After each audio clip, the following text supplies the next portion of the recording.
principle applies to whatever you sell.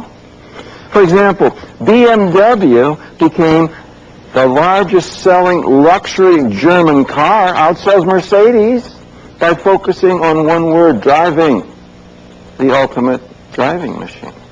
And Volvo became the largest selling European imported car in the U.S. market by focusing on safety. Of course, it helps that a Volvo kind of looks like a tank. I mean, it looks safe. A Ferrari looks dangerous, just parked at the curb. That's why Volvo can run an ad comparing themselves to a tank. The execution is different, but the concept is basically the same. And take spaghetti sauce.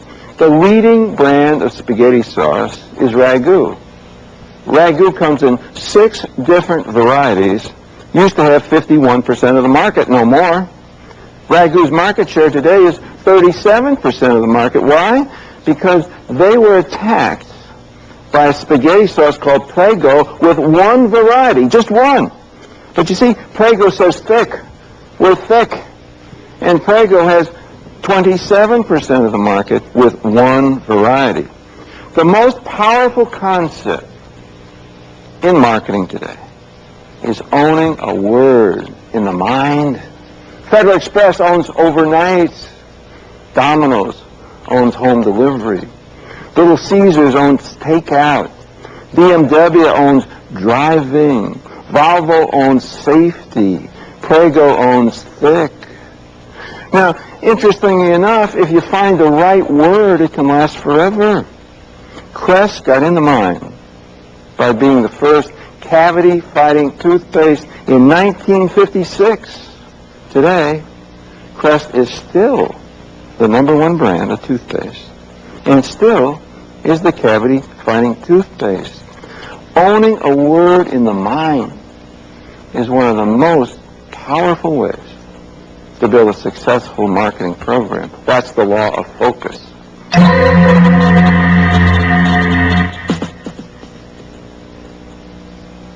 The most powerful concept in marketing is owning a word in the mind.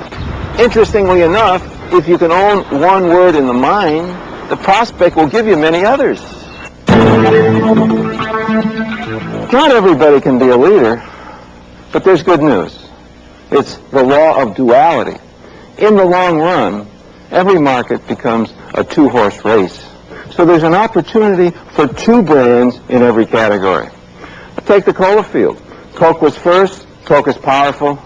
But there was an opportunity for Pepsi-Cola to become the second brand.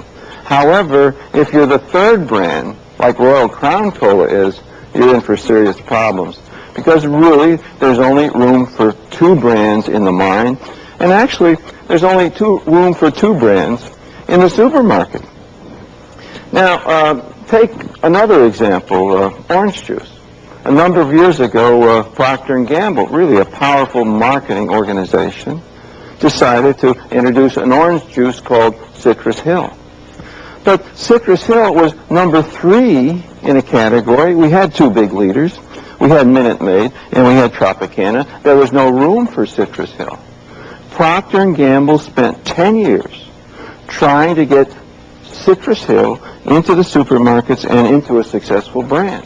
It never made it. It lost money 10 years in a row, and they finally killed the brand, and it cost them $200 million to shut it down. Wherever you look today, where the category is mature, you find 2 major brands. Athletic shoes, we got Nike and Reebok, and everybody else is very small. In airplanes, worldwide, we have 2 brands, Boeing and Airbus. And McDonnell Douglas, the 3rd largest maker of airplanes, is in trouble.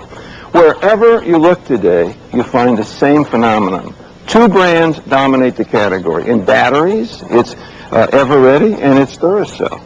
In mouthwash, it's Scope and Listerine. In tires, it's Michelin and Goodyear. In toothpaste, it's Crest and it's Colgate. Every single category tends to have 2 brands. Take political parties. In the United States, we have the Republican Party and the Democratic Party. 2 parties dominate the category. As a matter of fact, if you look around the world today, where you find two major political parties, you find political stability. It's only when you have one party that you find, incipient dictatorships, or if you have multiple parties, you have greater instability of government. In government, in brands, wherever you look, two brands will long-term dominate the category. That's the law of duality.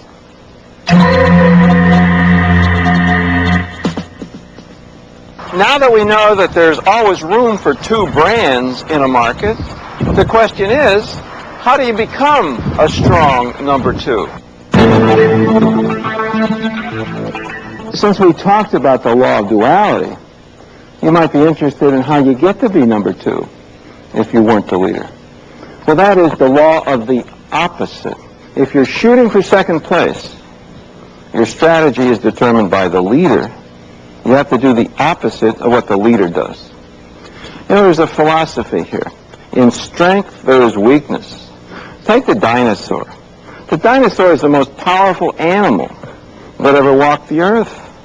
But what is the weakness if you happen to weigh 20 tons? You know what the weakness is? You have to eat 2 tons of cereal for breakfast just to maintain your weight.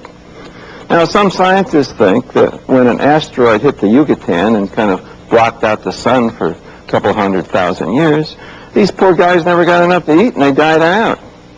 So there is always weakness inherent in strength. Take the big, powerful Kodosaurus. It's what I like to call Kodak. They have 85% of the amateur photographic film business in America. 85%. Now, we were asked to develop a program for 3M, which is the leading manufacturer of private label photographic film, but they wanted to launch a brand. So here's what we said. Look, where is Kodak strong? Everywhere. Anywhere you go in the world today, you can buy Kodak film. Now, what is the weakness inherent in that universal availability? Well, the weakness is that, they manufacture film like you make bananas, that you pick them green and they ripen on the shelf. That film ripens on the shelf. That's not the way they sell professional film. They sell professional film refrigerated, so it's ready to use. It's mature, ready to go. So we suggested to 3M that they launch a brand of amateur photographic film called True Color. It's the first refrigerated film. Now, you can't sell that everywhere. But we said, well, that's okay. Sell it in the supermarket in a 6-pack. And tell the customers to take the 6-pack home and put it in the refrigerator, and it's ready to go. That didn't fly at 3M, but I think that's still a very good idea for somebody who wants to be number two in the photographic film business. Take another example that did fly. We were working for a bank in the state of New Jersey called United Jersey. Now, United Jersey competes with the big banks. Banks like Citibank and Chase Manhattan Bank. Where's a big bank strong? A big bank is strong because they got a lot of money, got a lot of people, they're very big, they got a lot of resources. What is the inherent weakness if you're big? Well, big institutions are slow. So we said to United Jersey, you're the fast-moving bank. I'll never forget, the chief executive said, I'm sorry, Al. Our bank is no faster than Citibank. We're no faster than Chase. And we said, that's okay. If you're shooting for second place, your strategy is determined by the leader. Therefore, you got to change the bank.